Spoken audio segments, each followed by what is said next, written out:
अस्सलाम वालेकुम दोस्तों, मैं इब्रार नंबरदार। ये आप देख रहे हैं पपीता। ये पपीते का बाग है, रेड लेडी लगा हुआ है।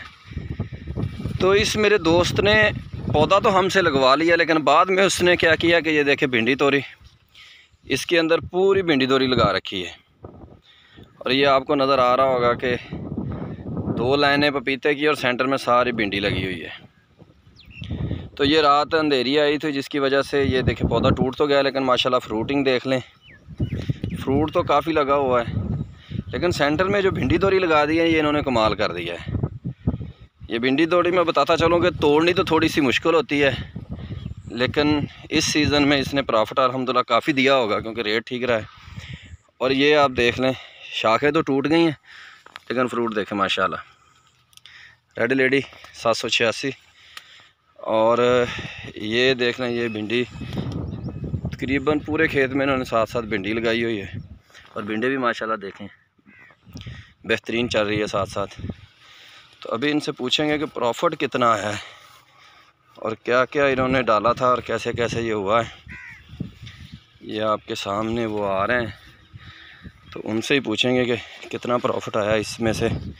ये लगाने का तरीका आप देख लें कि ये उन्होंने 7 फुट 8 फुट जगह छोड़ी है पपीते की, और सेंटर में जो भी जगह बची उसमें उन्होंने 2 खालियाँ निकाल के भिंडी तोरी लगा दी है। तो और साइडों में कद्दू लगाए हैं, 4 चुफेरे साइडों में कद्दू लगा रखे हैं। ये देखें, ये माशाल्लाह भिंडी बड़ी बेहतरीन चल रही है साथ साथ, क्योंकि इसका साया भी पपीते के ऊपर नहीं पड़ रहा। और पपीते का फ्रूट माशाल्लाह देखें बेहतरीन, ग्रोथ भी अच्छी। तो जो दोस्त लगाना चाहते हैं इस तरह मल्टी क्रॉपिंग कर सकते हैं पपीते को, कोई मसला नहीं। बहुत सारे लोग कहते हैं कि पपीते के अंदर कोई चीज़ नहीं लगानी चाहिए, लेकिन मैं इब्रार पपीता नर्सरी कोई ना कोई फसल ज़रूर लगवाता हूँ, चाहे तरबूज हो, कद्दू हो, टिंडा, करेला। ये इन्होंने भिंडी लगा दी है। अस्सलाम वालेकुम सर, क्या हाल चाल? माशाल्लाह भिंडी लगा दी तुसीं सर जी।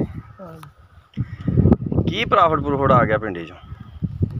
कोई नहीं, हाले तो शुरू ही की है जी। शुरू रेट तो चंगा है ऐतकी। ये किदों लवाई है तुसीं? सर्दी ते फरवरी दे विच?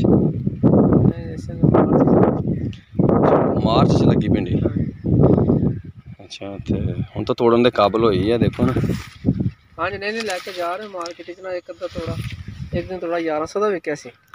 अच्छा, ते किन्ना तोड़ा, किन्नी जगह तो तोड़ा हो जाता? थोड़े थोड़े जिन्ने उत्तों एक 2 अच्छा, मतलब तोड़ा हो जाता है। मतलब ठीक एवरेज रहूगी इंशाल्लाह दी भी है। उम्मीद तो है पपीता माशाल्लाह तुहाडा फ्रूट तो चंगा लिया, लेकिन यह है कि नेरी की वजह तो देखो ना, ए हुण पौधा माशाल्लाह किन्ना है, मेरे ख्याल च 2.5 फुट का 3 फुट का होना, लेकिन फ्रूट देख लो माशाल्लाह। भी ना जी, जिन्नी असीं ते गोटियां ते जो मेहनत की सी ना, अल्लाह करी मेहरबानी करे। बस है नेरी की वजह तो बहुत मसला खराब हो गया, बाकी तो खैर कोई दी टेंशन नहीं इंशाल्लाह।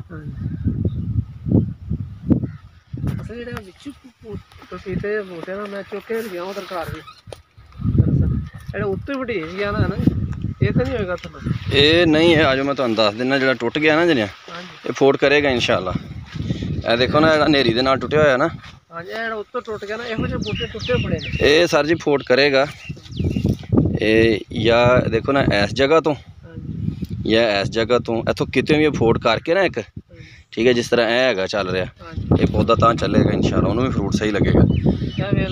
बड़े पौधे तो मतलब 30-35 पौधे जेडे मैं टुटे ने, बल्कि 30-35 तो ज़्यादा ही। हाँ जी, नेरी दे विच तुहानू पता नेरी किहड़ा थोड़ी सी, ये चलेगा इंशाल्लाह जनाब, कोई मसला नहीं, यदी टेंशन नहीं लैनी। ठीक है, नुकसान तो है यार। हाँ जी, ये देखो ना, भी टुटिया होया इधर। देखो ना माशाल्लाह फ्रूट भी लगा होया, टुट भी गया तो। बहरहाल कोई नहीं, अल्लाह खैर करेगा, ये हो जाएगा। ये देखो ना, जिस तरह यह हुण चीज़ है, 3 शाखां निकलियां हुई हैं, तो ये देखो एक होर चौथी शाख भी जा रही है, देसी नज़र आ रही होनी तुहानू। अगर तुसीं 3 कट भी दो, चौथी जिहड़ी हैगी ना, वो चलेगी, वो फ्रूट चकेगी, ये हो जाएगा इंशाल्लाह ठीक।